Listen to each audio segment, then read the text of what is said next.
forms in the moors. No, Heathcliff and Catherine, they could be what they wanted to be in the moors. However, here at Thrushcross Grange, Catherine cannot be. Though Heathcliff is socially different from Catherine, the two can do as they please together when they are at the crag. Now, by mentioning here the fairy cave, Catherine is saying that, like, the sense of enchantment. This is how she felt about her childhood. However, when they're adult now, they're both at the mercy of social order. They long to break from the social order, the social classes. However, they cannot. Another thing in the local folklore, according this to the old times, it was believed that couples who crawl through this together, who go on this Penistone Crag, if they do not marry within a year, they will die if they do not marry within a year, or that they will commit suicide and haunt the rock forever if they marry someone else. It seems obvious from this passage when she says, fairy cave under Penistone Crag. We can actually see this at the very end of the novel, with the whole ghost thing. The ghost, it's like an angel that is roaming around the place, and we can see how the ghost of Catherine is haunting the rock, or is haunting the place and Wuthering Heights. Now, the point is here, Catherine is accusing Nellie Dean. She is like an elf. Notice what is said in the poem The Fairy Cave by Charles. Under the crags in the cave he waits, little pinched-faced a devil. The boy, the girl, bring a play, a pretty. They're just innocent. They're innocent children, or who want to be what they want to be, who want to be with one another. They spread out in innocence, little fairy elf, much older than his size, which is exactly the same on page 151, where Catherine says, I see in you an aged woman. You have grey hair and bent shoulder. It is exactly the same here. Much more groaning in the groins, buffs his chest, blows out his breath, and tosses the elf pots. Where does this elf toss the elf bolts? At the human's boy breast. Now, again, this whole idea with Nellie, as we said earlier, and again, this is a point of interpretation. You may see that Nellie is a villain. You may see her as an innocent person, an unreliable narrator, where she puts her own subjectivity in the narration. So what happens is, we explained this with the Penistone Crag. Now, let's do a recap here. Now, as we said here, Catherine asks about Edgar, where Nellie Dean, she tells her Mr. Linton is in the library, he is reading, to which she says, reading, here, I put this also here, among his books while I'm dying. How long since I shut myself in here?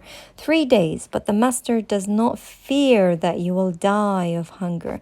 She became delirium, where 1 minute her mind wandered in the past, and the next her mind, she was like angry, and she began to scream. And Nellie Dean said she was afraid to leave her.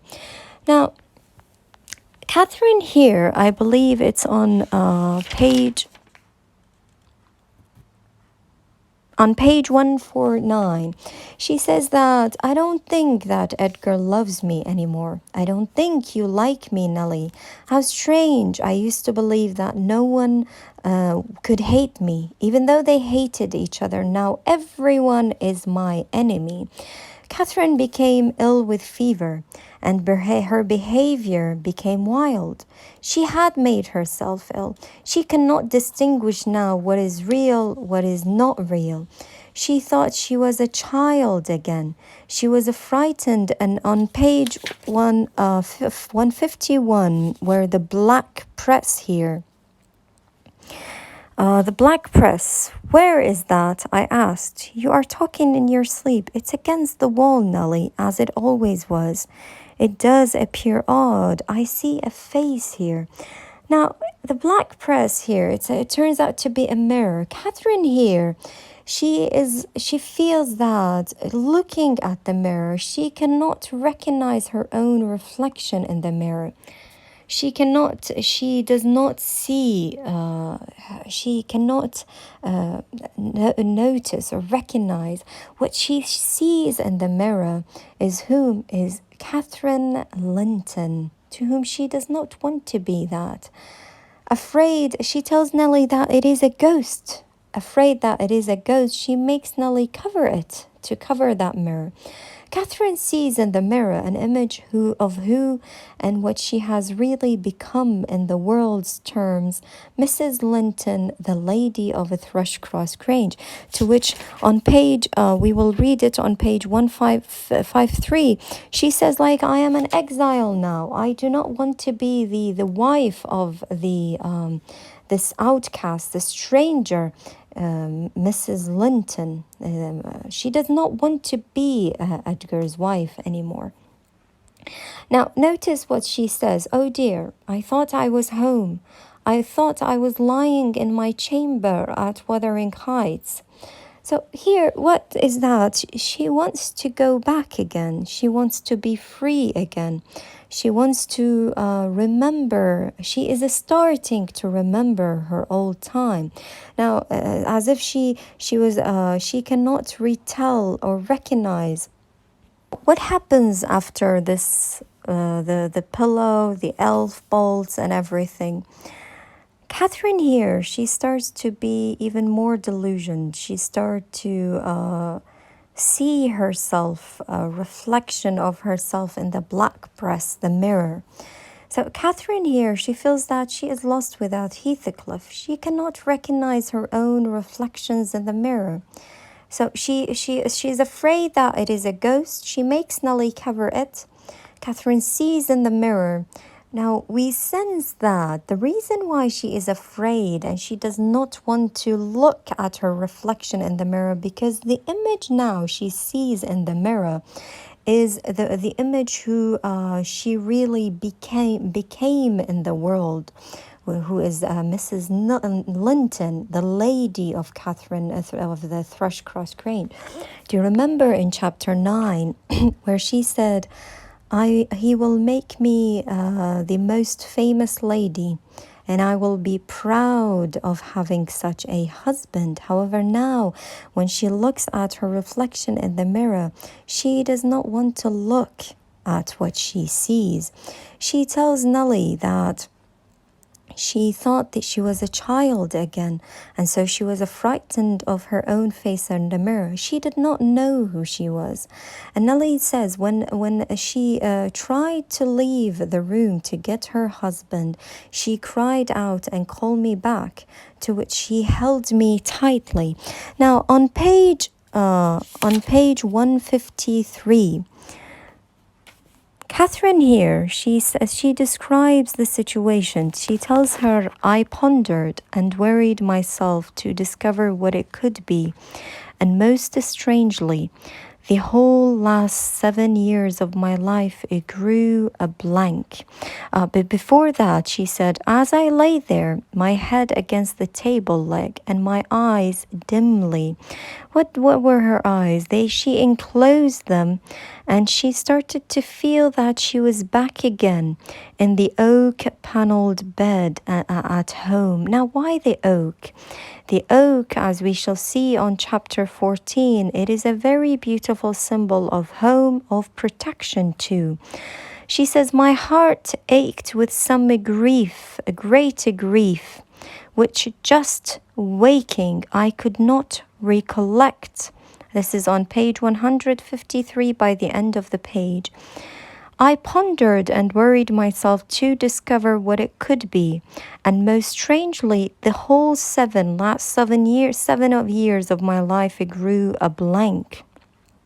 I did not recall that they had been at all, or what they had been. I was a child. My father was just buried, and my misery arose from the separation that Hindley had ordered between me and Heathcliff. Now, notice here this slide. At the end of the slide, look at what it says. What happens when a person cannot tell the difference between what is real and what isn't? So, as if she is what? She is looking at her own life before her. You start to see your life in front of you like it's a movie. So she says, from the separation that Hindley had ordered between me and Heathcliff, I was laid alone for the first time, and rousing from a dismal doze after a night of weeping, I lifted my hand to push the panels aside. It struck the tabletop. I swept it along the carpet, and then a memory burst in. My late anguish was swallowed in despair. I cannot say why I felt so wildly wretched. It must have been temporary derangement, for there is scarcely cause. But then she said the whole reason was, supposing at 12 years old I had been wrenched from the heights and very early association, and my all in all, as Heathcliff was at that time, and I had been converted at a stroke into Mrs. Linton, the lady of a Thrushcross Grange. Notice, the wife of a stranger, an exile, an outcast, henceforth from what had been my world. Her world. What is her world? Her world is Wuthering Heights. She, again, as we said, as if she starts to see her life before her. I was once a child. I wanted to be with Heathcliff. I felt the last couple of years of my life were blank. I do not know Nellie, who I see in the mirror. Nellie, yes, it is Linton, Catherine Linton. However, I do not want to be Catherine Linton. I am burning, she tells Nellie. I wish I were out of doors. I wish I were a girl again, half savage and hardy, and free, and laughing at injuries, not maddening under them. This is very beautiful. She says, I wish I was a child, that I was laughing when I was like hurt outside. Let's say because she was she was barefoot and all of that. I do not want to be maddened under the injuries, whether I was away from Heathcliff. Do you remember the quote in one of the chapters when Catherine says, we are used to being under the rain. We are used to being under the snow. We are used to being all of that. And it was okay for them. Why? Because one embraced the other. One comforted the other. However, here she says, I am maddening under those injuries. Why am I so changed, Nellie? Why does my blood rush into a hell of tumult at a few words? I am sure I should be myself where I once, among the heather on those hills. Open the window again wide. Fasten it open, quick. Why don't you move? So here she wants Nellie to what? To open the window. I wish, she tells her, I wish I was out on the moors. I would be well if I was outside again. Open the window, Nellie. Open it again. Now, before Nellie could stop her, she got out of her bed and she opened the window. The wind was bitterly cold. There was no moon, and this was very dark. Kathy leant out of the window, and she began to what? To speak. Notice, this is here. Now, here, Catherine tells Nellie, open the window because I want to catch some life again. I want to be free again. I want to be alive. To which Nellie tells her, no, I will not give you a taste or a cold of death because you will be